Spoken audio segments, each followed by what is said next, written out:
The government says it's working flat out to develop options to help cash-strapped households after the announcement of Ofgem's new energy price cap. Chancellor Nadhim Zahawi acknowledges that today's news of an 80% rise in average household energy bills will cause what he calls stress and anxiety for many people.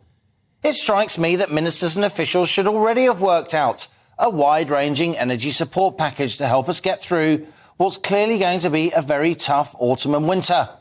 Perhaps if the Tories weren't still in the throes of a 2-month leadership contest, ministers and officials might have been more focused on coming up with measures to coincide with today's shocking price cap announcement. Back in October last year, Ofgem set the energy price cap, which regulates average household fuel bills, at £1,277. That cap rose significantly to £1,970 in April, taking average bills to around £165 per month. We now know from today that the price cap will soar to £3,549 with effect from October. That's around £300 a month, the result of soaring wholesale gas prices, not least due to the war in Ukraine.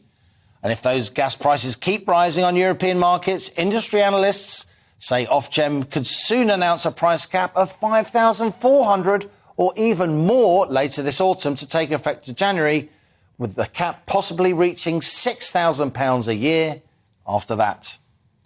This new price cap, 80% up on April, almost 3 times higher than this time last year, is shocking, but it's not surprising. Anyone following wholesale prices over recent months could have predicted a figure of around £3,500, and many of us did.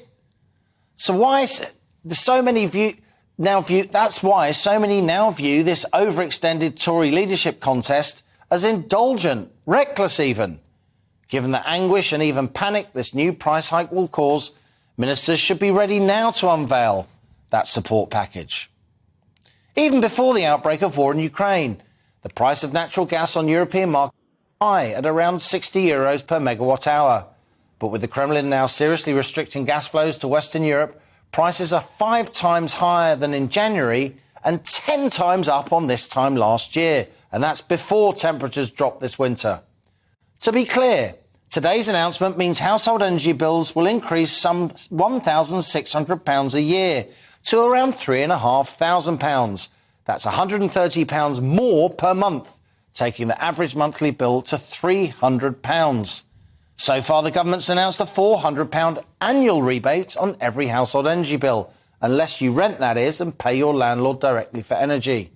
On top of that, you'll get an extra £650 a year if you are on certain qualifying benefits, which include pension credit. But for millions of households, support on this scale won't touch the sides. And that's our GB News question today. Britain's energy crisis. What should the government do to help?